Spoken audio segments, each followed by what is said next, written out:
What is an ecosystem-based strategy? How and why will it replace the traditional firm-based view of business strategy? Entrepreneur, business consultant, and author Ralph Welborn is here to tell us. This is the Economics for Entrepreneurs podcast. Entrepreneurs are economic heroes. They improve others' lives with preferred products and services, innovation, and value. We offer you the knowledge and tools to make your entrepreneurial journey a successful one by building a beautiful business. Now, here's your host, Hunter Hastings. Hi, Hunter Hastings here. We are traditionally directed by strategists to build a business strategy on the foundation of a firm. Start a firm, grow a firm, build a portfolio of brands and services within a firm, deliver value from a firm to the customer, and so on.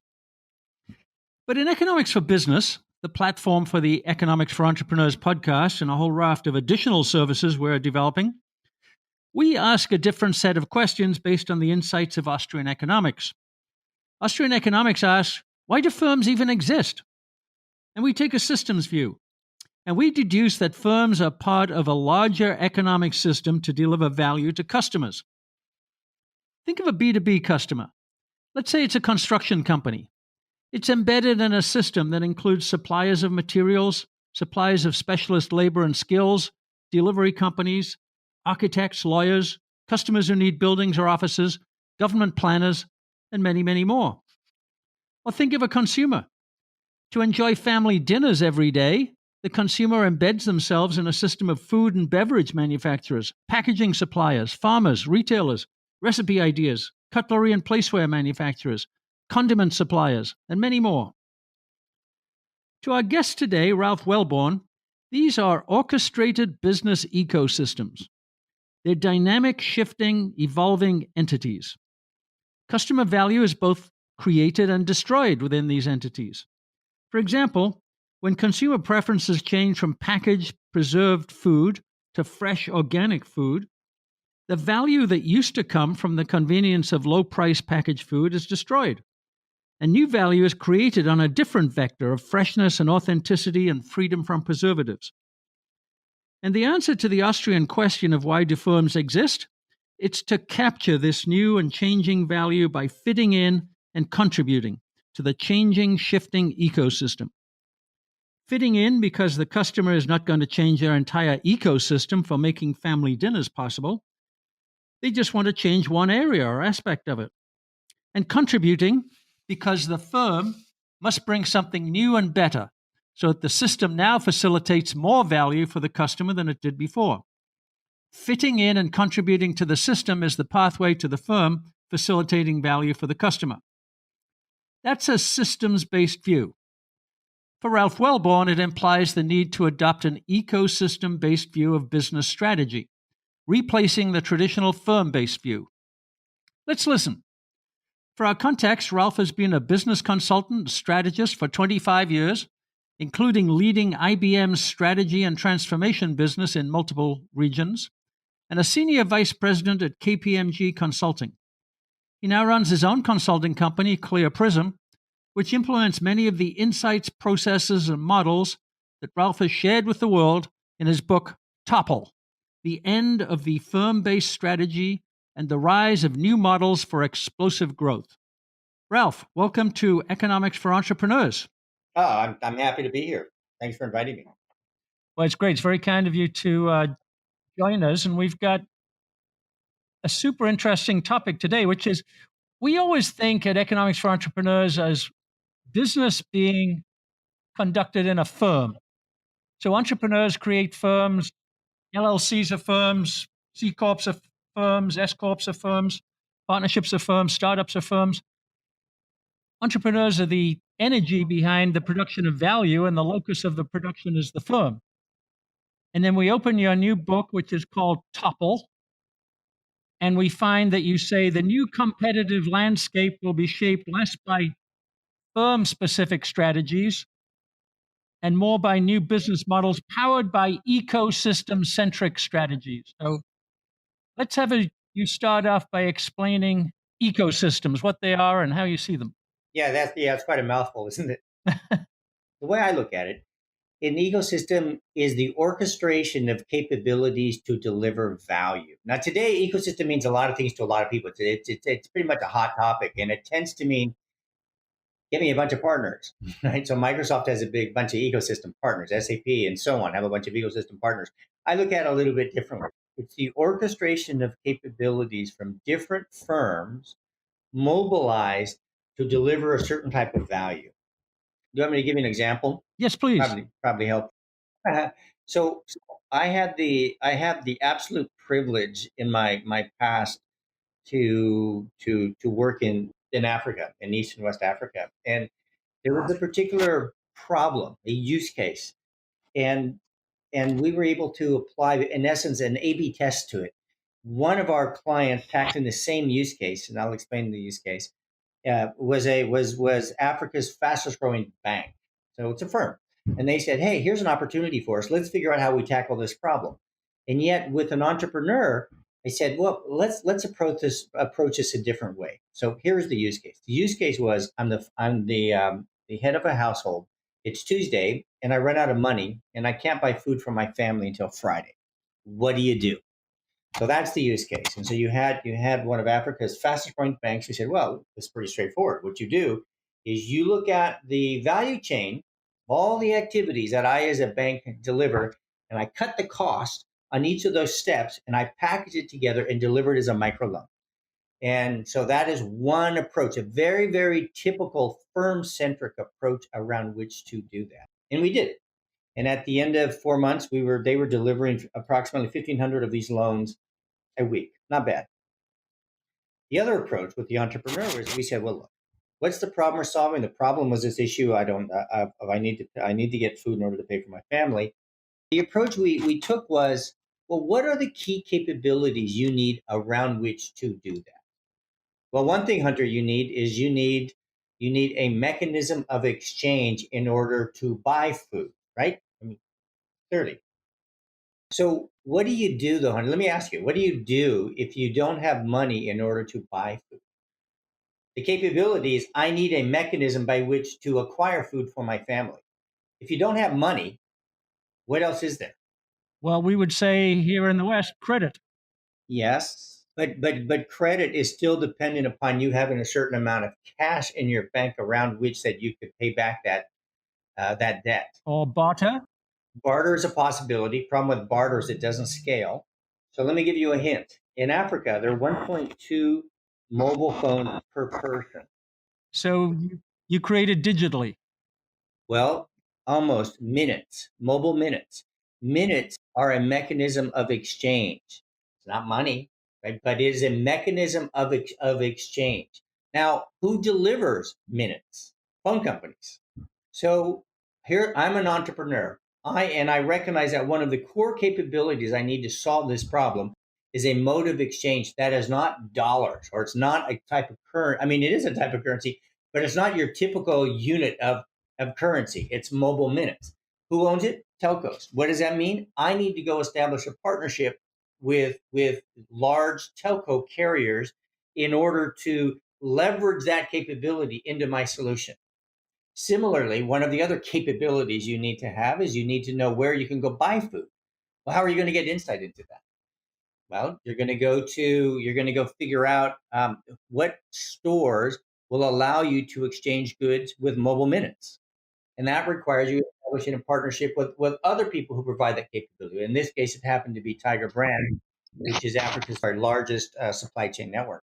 So the point is, what this entrepreneur did, he said, "What are the key capabilities that I need, and then let me go establish partnerships with these different entities out there and orchestrate these different capabilities in service of tackling that problem." I, entrepreneur, don't need to own all those things because again, mobile minutes is driven by Safaricom or a telco.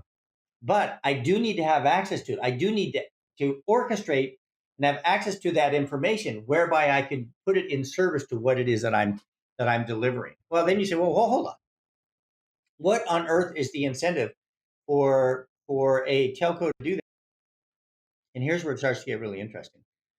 Number one, telco faced a key problem. A key problem they all face is They don't make a lot of money on voice. They make a lot of money on data, but they don't own the data pipes. The data pipes are owned by someone else.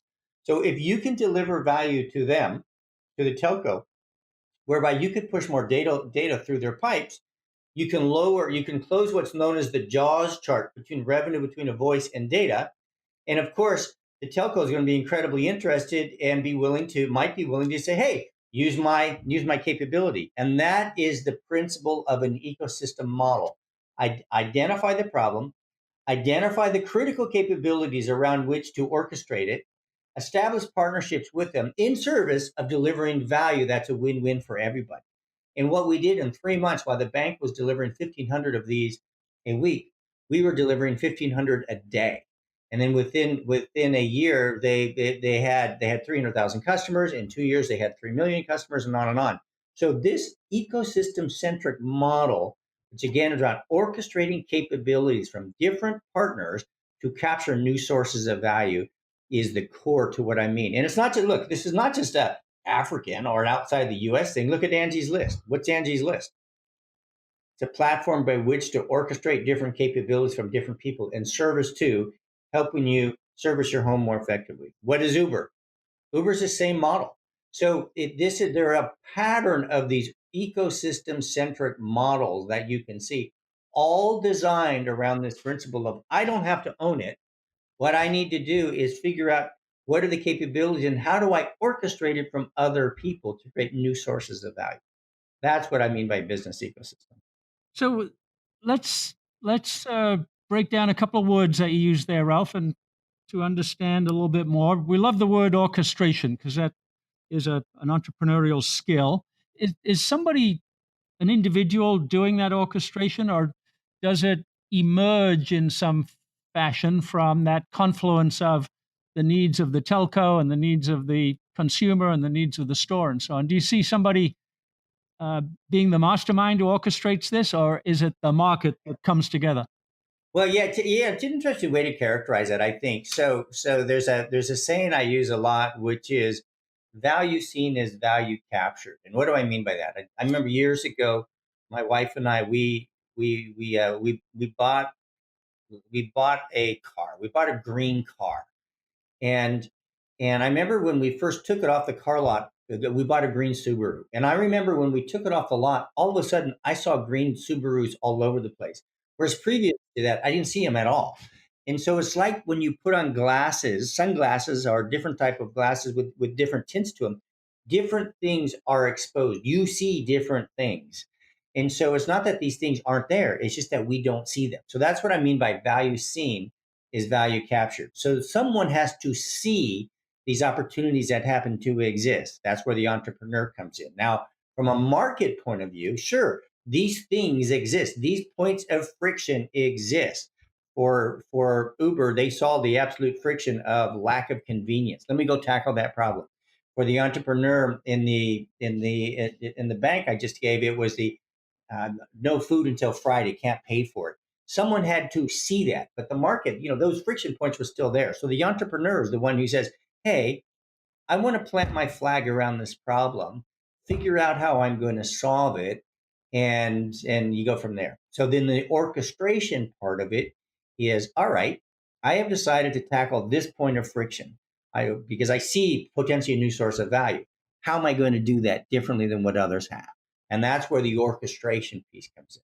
And just to understand the other word that's really important to our listeners, that's value and value creation. So that's solving the problem in your model, right? The value is created if you solve the problem. Yes. Yeah. The way I think about that is there are things that you can do based on what you always do. And here's a problem that I see with that is there are about 20% of capabilities or assets within any firm that drives the majority of economic value. However, things in the world change. And because things in the world change, those assets, those ways that you've been doing business aren't successful anymore. So we are often optimized for a world that no longer exists, which is why you see the Topple rate, the title of the book, accelerating in every industry. The Topple rate by which firms disappear or they fall from their competitive position and new ones are always appearing. Well, what's underlying that? the mechanics of what's underlying that is that the 20% of assets that drive the majority of economic value changes. And so if you as the entrepreneur can say, hey, this is the friction I want to tackle. This is the flag I want to plant in a particular area. Then what are that 20% of critical capabilities that I need to make sure that I as entrepreneur own, and then I can frankly orchestrate all the rest. So that idea of 20% of the assets being the ones that create value is particularly interesting to us. But before we get there, Ralph, I wanted to kind of go through a step by step. So if I'm a business owner or an entrepreneur, I'm a manager, I'm a strategist, I want to identify an ecosystem in which I can find this explosive growth that you talk about. That's super attractive. What's my methodology? How do I go about identifying the ecosystem opportunity? Yeah, so I actually think we can pragmatically break this down into three steps. Number one is where do you want to plant your flag? What is that friction that you want to tackle, whether it's the Angie's List, whether it's the Uber, or whether it's the whatever else it happens to be, the new payment system. It's take Tesla. The essential friction point that Tesla wanted to tackle was what? It was better batteries. And then the vehicles are a mechanism around which to do that. So it's identifying where you want to plant your flag. What problem do you want to own? And once you identify what is that problem, whether it's that banking that I talked about, or it doesn't matter what it is, then it's an exercise of, well, what are the key capabilities necessary to do that? Now, what's key here is to not think about it from the point of view of any particular industry. And that's where and that's why I loved the experience that I was privileged to have of looking at Africa's fastest growing bank versus an entrepreneur. A bank is trained to think like a bank. The entrepreneur was geared to think of, I want to solve a problem. How do I do it differently? And so, number one, what is that friction point that you want to tackle, or what flag do you want to plant? Number two, what are those key capabilities that you need in order to solve that problem, no matter where they happen to come from? And then once you've done that, for example, mobile exchange or new the long life batteries, whatever it happens to be, then it becomes pretty mechanical. And then it's just an issue of, okay, say I've identified 4 capabilities, 10 capabilities that are absolutely critical to drive value here. Then you ask the question, well, who does that? Who in the world provides those type of capabilities? And what industry does it happen to come from? So the exercise we went through, just to go back to the initial example of the banking one, of the micropayments one, mode of exchange. Well, who provides a mode of exchange? Well, banks do, sure, but what else? Telco. Oh, okay, telco. So you can see how immediately you're breaking the traditional boundaries of how you often we are trained to think within a domain or within a particular industry. And we said, well, back then with Mohammed, it was, all right, we need to go partner with telcos. That's where we need to focus. So again, the steps are, what's the friction you want to tackle or the flag you want to plant? What are the critical capabilities necessary to do it? The critical few. Number three, who provides those type of capabilities? How well do they do it? And then go partner for them or go get them. Yeah, good. That's really clear. On the supply side, there's another interesting thought that you had in the book on the demand side, Ralph, which is you talk about an engagement model, having the entrepreneur build an engagement model on insights about where the customers spend their time, energy, and resources in the Yeah, ecosystem.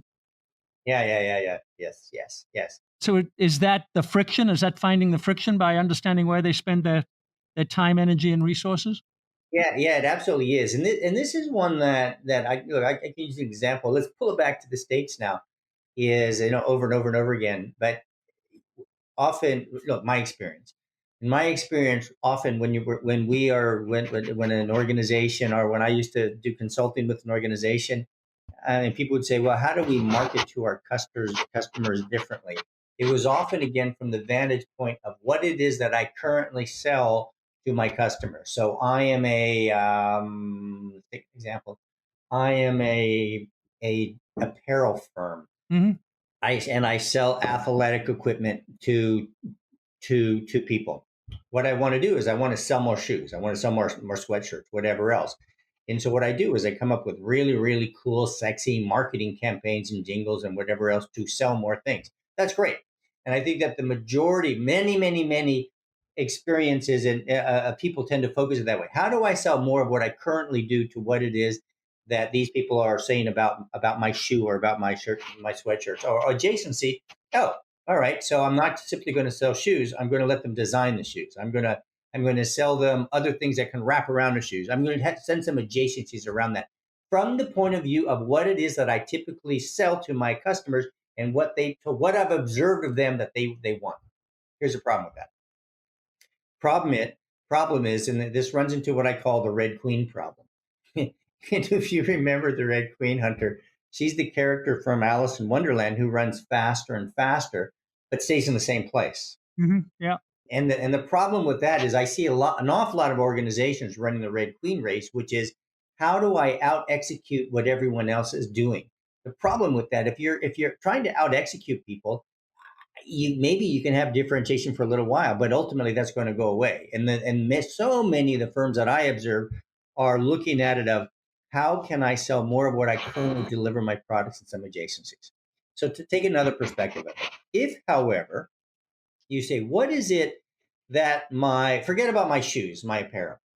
What is it about my customers in terms of where they spend their time and their money? What is it that they do independently of what I'm doing? And so for this particular apparel company, we found out that they had their market segments, 18 different segments of folks. And we found that an awful lot of them spend a tremendous amount of their time. We'll just pick on one area. They were interested in music. Well, what the heck is the correlation between music and selling apparel? Well, we found that an awful lot of there's an enormous number of people in the world who like to play music, like to listen to music, like to engage in music. So we said, well, wait a minute. What's the friction point that they are having in terms of their enjoyment or participation in music? And here's one quote that we heard. I'll never forget this from a young drummer from in San Diego. And he said, look, what I would really like to do, honestly, I would really like to jam with some Ghanaian trumpet players. I'm going, what? But I would really like to explore different type of musics and be able to have an environment in which I could jam with people around the world or whatever it happens to be. That was the friction point. The friction point was, how do I find and match people with similar interests around music? This had nothing to do initially with selling shoes or selling apparel. Mm-hmm. But the problem was find and match. That was the essential of the find. It happened in this case to be applied to music, but it could be applied to other things as well. So what we did is we built a service layer on top. So imagine two rectangular boxes. The box down below is the core products that you happen to sell. And then there's a horizontal box on top, which are the services that you could offer that satisfies, that tackles the friction points of the customers you happen to have. So as opposed to creating more sexy marketing campaigns around buy more of my shoes, we solve the problem of how do you find and match other in the world of music. Now, what that did is not dissimilar to what AWS, so Amazon Web Services did, where on their bottom box was I sell my e-commerce products, and then they also had the AWS, the service, and as we all know that they feed each other. We built a Mm-hmm. service where people could find and match each other. Now, what that did is it powered by this particular brand. Now, what that did is it drove an enormous amount of non-incremental revenue back to the firm, as well as creating a net new revenue stream for them as well around finding music. But what was really interesting is the algorithms of finding and matching was something that can be leveraged over and over and over again, whether it was to sell more shoes, more apparel, or drive new revenue streams based on the data that they were collecting. So that's an example of don't just look at the particular problems your customers say you have with your product. look at the problems or the friction points they have, and see is there any other service or any type of capabilities you can provide them to solve their problem. Because clearly, if we can take friction out of our customers' lives, they're going to be appreciative. They're going to be able to spend more time in what it is that they like to do. If we're associated with that, that's all goodness back to us. So that's an example. So I call it the Frank and Mary problem. The Frank and Mary problem is often we are so focused on our client, Frank, and we want to get Frank to buy more things. Well, Frank's always talking to Mary, his friend, who's not our customer. If we could figure out what's going on between Frank and Mary and what are the problems Frank and Mary have and where they're spending their time and money, and we focus on that issue, don't worry about what our core product happens to be. Solve that problem, goodness will come from that. Yeah, one of the phrases that you use in the book is to uh, center the value delivery around what the customer wants to do, which is not the same as you say as selling them shoes, and then make that extraordinarily convenient for them. Yes. That's a great example. A quick note. Did you know that we provide supplemental materials for each podcast? Listening to and understanding the key takeaways from our expert guests helps you think better about building a more beautiful business. Taking direct action and implementing these strategies is when the real work begins. Take a concrete, immediate step to implementing a better business model today by downloading the show notes and business tool we've created for this episode. Visit Mises.org/E4EPod. That's MISES.org/E4EPOD and click on today's episode. Now, back to our interview. So you talk then about value insights, Ralph, the value insights, the analytics at the ecosystem level that you've just described to identify where there are economic opportunities from that value perspective. Is there a process for that? So Yes. I've identified my ecosystem. How do I develop those value insights? Yeah, there is. There are a couple of things. One is, as we mentioned before, let's just talk about it from me, the entrepreneur point of view for a second, and then it's important to talk about the stakeholders because there's difficulty. It's difficult for some people to wrap their head around. Well, how the heck do I actually orchestrate an ecosystem? How can I get stakeholders engaged when because they're different type of stakeholders and they come from different industries, they may have different motivations than do I. So how on earth are you going to mobilize that? So there are two parts to answer your question. Number one, the whole issue of the value insight is going to comes from, I believe, identifying these points of friction. So again, if you go back to the essential problem that Uber was solving, it was the issue of convenience. And then what they did, that there are capabilities on which to do that. I need a mapping capability. I need the ability to pay easily. And then I need partners around which to enable that to happen. So that's an example. Now, from your partner's point of view, here's where it gets really interesting. And I'll use an example. And I like to use examples from outside of the U.S. because sometimes it takes you to a different part of the world, literally, where perhaps you don't have some of that prejudices that you may bring to the problem. So one of the ecosystems that we designed was around diabetes care. And the ecosystem that we established ranged from who you would expect, a large pharmaceutical company, a large technology company, but it also required getting involved with South African breweries, which is now, as you may know, is the world's largest brewery company. And the question was, well, how on earth are you going to get NGOs with hospital groups, with the pharmaceutical group, with the CEO of SAP involved in something like this? Because clearly they have different measures of success. Or even the first example I use, how are you going to get the CEO of the mobile company, Safaricom, to be involved here? Mm-hmm. Because again, his incentive is very, very different than anybody else. But that's where it gets interesting. So let's take the example of South Africa Brewery. The way we were able to get him involved was the following. I remember having a conversation with him and he said, all right, diabetes, I get it. Sounds like a corporate social responsibility thing. Go talk to my corporate social responsibility person. I said, no. It's not going to drive scale that way. Let's look at it differently. Diabetes is a disease. A disease is going to impact the number of people who can actually work in your plants. It will impact productivity. As a result, your cost will go up, your productivity will go down, your margins will be hit, and your EPS will be hit over time as well. This is a problem that has direct traceability in terms of your bottom line. And as soon as you framed it that way, you said, I get it. So one of the exercises, it's a very, very pragmatic exercise, is you can list out, and this is part of the tools that I indicate later in the book, list out the various stakeholders who you're engaged with. And then identify what is the fundamental value that they care about. Now, for South Africa breweries and relating to its worker, it was productivity level. And then you say, well, what is the friction on that? Well, absenteeism.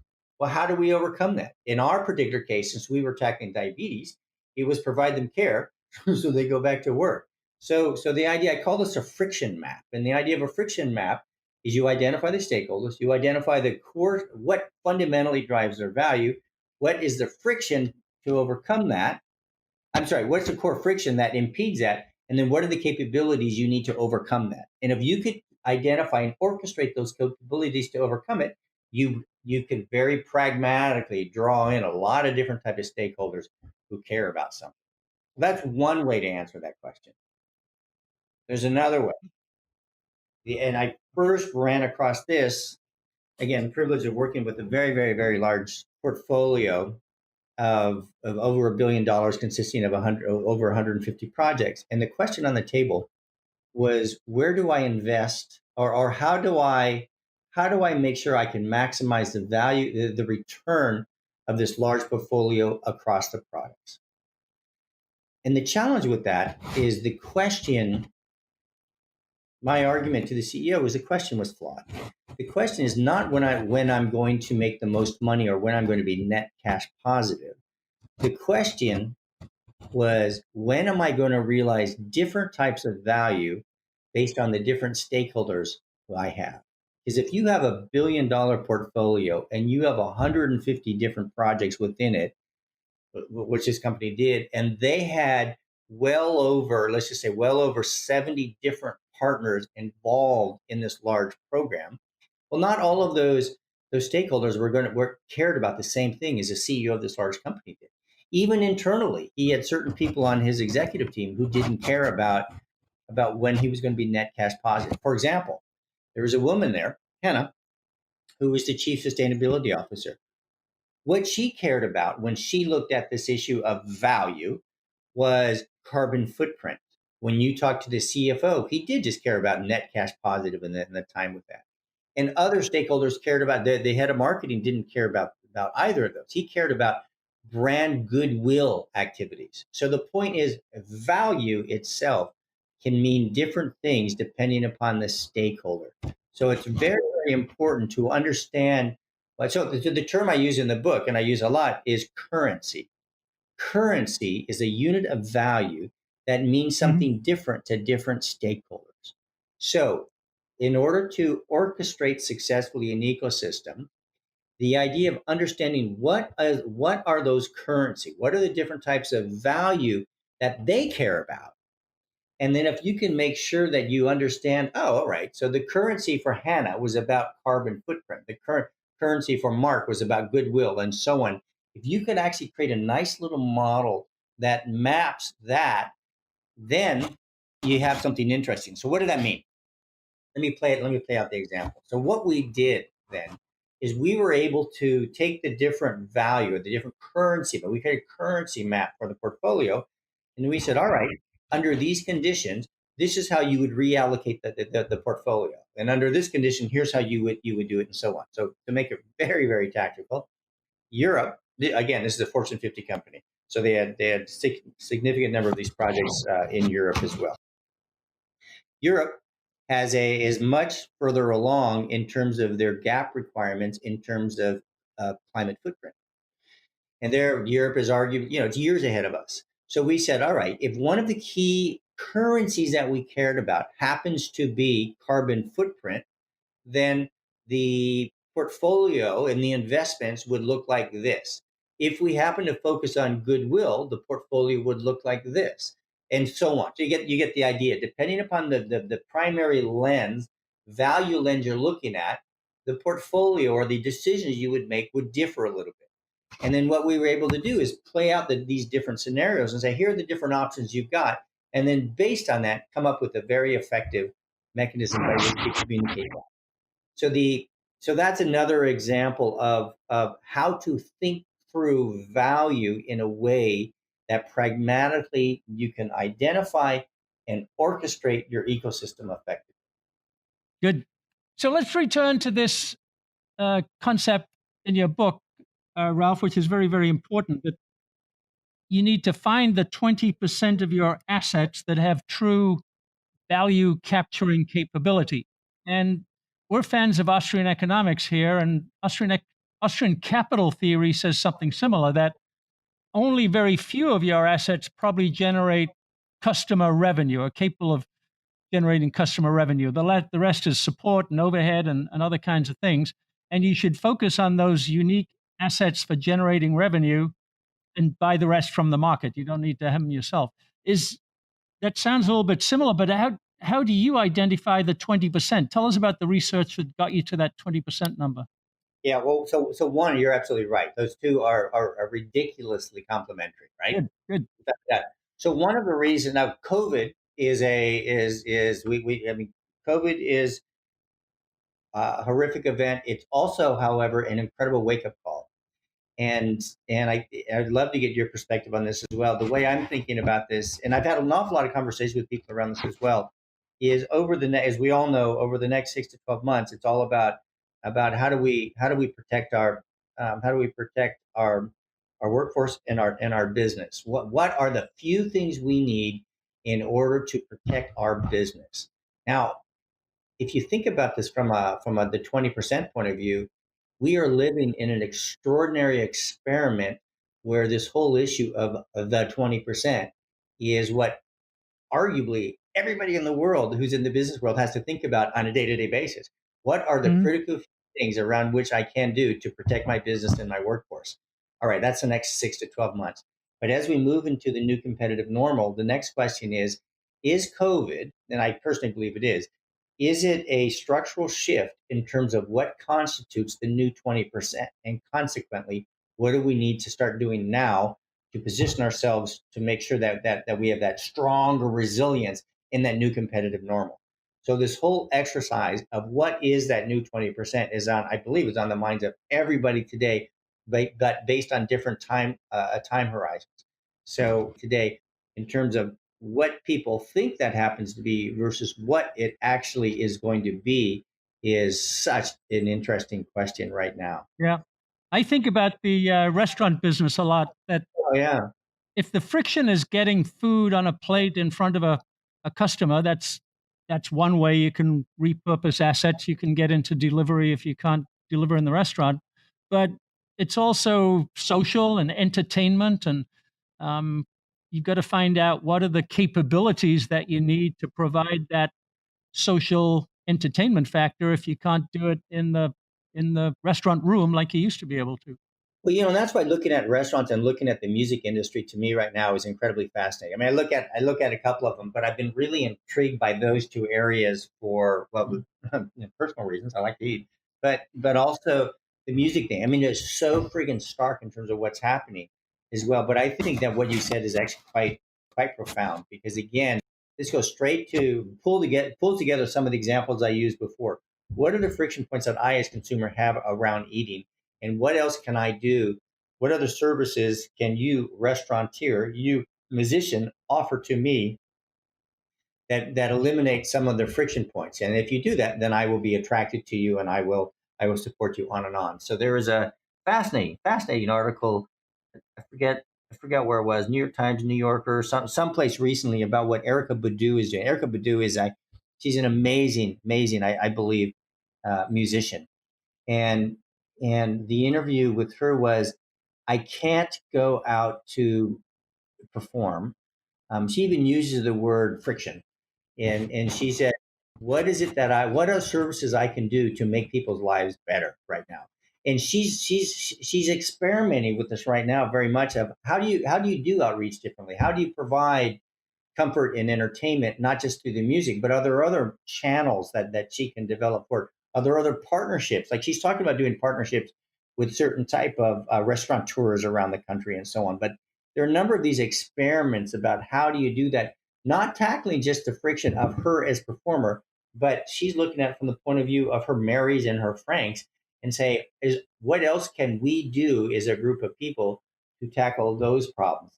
Which I find, I mean, one of the first times I've ever heard a musician, a true entrepreneur, thinking around it from that point of view. Right. So the 20% of the assets that are important are those that are reducing the friction and they're specific to you, right? They're just not market available assets. Yeah. So there are one of the things that I think is really key to take a look at what are the key KPIs that are driving your business. And again, from my point of view, it very much is around tackling the friction points, making it really easy for your consumers, not the ones that they, as we talked about, the current products that I've got today, but the adjacent ones. And then looking at your 20% from that point of view. I cannot more strongly argue that that's absolutely critical, because otherwise you run into that classic Kodak thing. You're optimizing for a market that no longer exists. Markets are constantly shifting. What are those capabilities that we need to develop as well in order to service them? Now, how you measure that in terms of profitability, whatever else, sure. But the capabilities in order to drive those economics, those things are shifting. Now, having said that, an insurance company, what is an insurance company? Insurance company is a business organized around managing a book of risk. That's all they are. So I'm not talking about insurance companies will go away, but the methods by which risks will be identified and priced will absolutely different. So the core asset of an insurance company is identifying and pricing risk. The mechanics, the mechanisms, the capabilities to do so will change dramatically. Insurance companies were caught off guard completely by COVID. The mechanism by which that they tend to price risk are we're seeing that over and over again. The ability to dynamically price risk, for example, is a friction point that more and more insurance companies are recognizing. Hey, we really don't have that capability effectively. So how do we do that? So you're going to see a dramatic shift in the insurance industry towards the issue of risk is still what my core business is, how I identify it, the nature of the risk, how I correlate different type of risk, the math I use to do it, that will change dramatically. So the form that their risk as core asset will shift dramatically. That's what I'm talking about. Yeah. One last question about a phrase in your book, Ralph, which is selfish value. Mm. So I'm an economist. It sounded like Adam Smith saying, it's not from the benevolence of the butcher, brewer, the baker we expect our dinner, but from their regard to their own interest. And that was called self-interest. Does that have anything to do with what you're saying with selfish interest, or are you thinking something else? So I'm thinking from the point. So let me step back before I answer that question directly. Is adaptation? Because the whole issue of the selfish value is drawn from the Richard Dawkins issue of the selfish gene, and genes, as we all know, are adaptations to market environments, are to environments, and so it's precisely that adaptation to what. So innovation is, in my mind, is about how do we mobilize capabilities in service of new value. Value is what, as we talked about before, it's identifying new points of friction. Adaptation is simply modifying to change environments, which create friction to which we have to adapt. So that's how I think about it. Good. Adaptation. I understand. Well, we're running out of time, Ralph. So let me thank you for this fascinating and highly educational but short spin through your book. The full title is Topple, The End of the Firm-Based Strategy and the Rise of New Models for Explosive Growth. I recommend it to everybody. It's available on Amazon. We'll link to it on our podcast page. Every week, Ralph, we like to provide a free downloadable knowledge graphic for our listeners. So I wondered whether I could adapt one of the graphics in your book if we give it full recognition. Oh, sure. Good. And we're trying to build a platform for entrepreneurs. We call it Economics for Business. And I'd love to include your process of identifying ecosystems and friction points and capabilities in the platform. I'd be honored. Thank you. Good. Burrell, thanks for visiting us at Economics for Entrepreneurs. We appreciate it. All right. Thanks. Have a good day.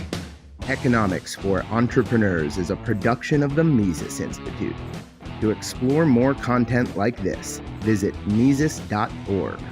That's MISES.org. For more from Hunter Hastings, check out hunterhastings.com.